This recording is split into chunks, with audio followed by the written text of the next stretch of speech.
უკრაინის მოვლენებთან დაკავშირებით რამდენიმე კომენტარი გააკეთა კიევში მყოფმა მიხეილ სააკაშვილმა, რომელიც ბლუმბერგის, CNN-ის, ალ-ჯაზირასა და Fox News-ის ეთერში ჩაერთო.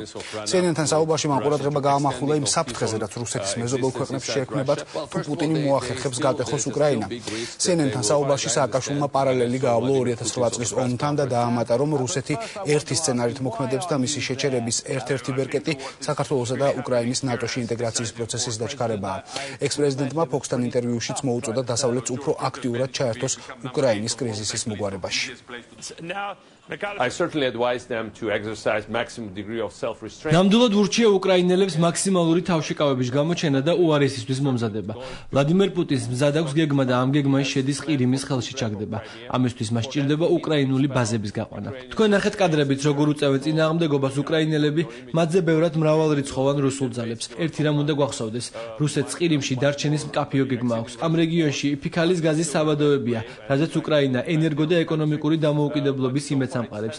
ეს კი ვლადიმერ პუტინისათვის ნამდვილი კოშმარი იყო, რადგან თუ უკრაინა ფიქალის გაზის გამოყენებას დაიწყებდა, რუსეთი დაკარგავდა ევროპაში ყველაზე მსხვილ მყიდველს. ასე რომ მას აქვს ყველა მიზეზი ყირიმში დარჩეს, გაიხანგრძლივოს პრეზიდენტობა. მას სჭირდება, რომ ამ გაზის საბადო ხელში ჩაიგდოს და ჩაკლას ევროპის ალტერნატიული ენერგოწყარო. მის თამაში შედის ასევე უკრაინაში ქაოსი და სამუდამოდ ფეხის მოკიდება, თუ მას ამის საშუალება მიეცემა. პუტინის ხალხი ამბობს, რომ ბოლოს საქართველოსთან ომის დროსაც დაკარგეს დიდი ფული, მაგრამ ისევ დაიბრუნეს. ჩემი აზრით პუტინის ტაქტიკა ნათელია. ხელში ჩაიგდებს ტერიტორიას და შემდეგ შეეცდება დასავლეთის ყურადღება სხვა ქვეყანაში არსებულ სიტუაციაზე გადაიტანოს. თვითონ გაჩერდება, გაიხანგრძლივოს პოლიტიკურ არსებობას რუსეთში. უამრავი ბერკეტი აქვს ევროპას და ამერიკას პუტინის მოსათვინიერებლად. პრეზიდენტმა ობამამ განაცხადა, რომ ძვირად დაუჯდება. მას სწორად თქვა, მაგრამ საქმე ისაა, რომ იგივე ითქვა საქართველოსთან ომის შემდეგაც, მაგრამ სერიოზულად არ დაჯდომია. მაგრამ ძვირად დაუჯდება ის შეერთებულ შტატებს, უფრო მასშტაბური რყევა მოხვდება. სირია იქნება ბაზრები თუ შიდა პოლიტიკური სიტუაცია, ეს ყველაფერი მარტივად არ ჩაივლის. ვლადიმერ პუტინმა პრესკონფერენციაზე მთელ მსოფლიოს დასცინა.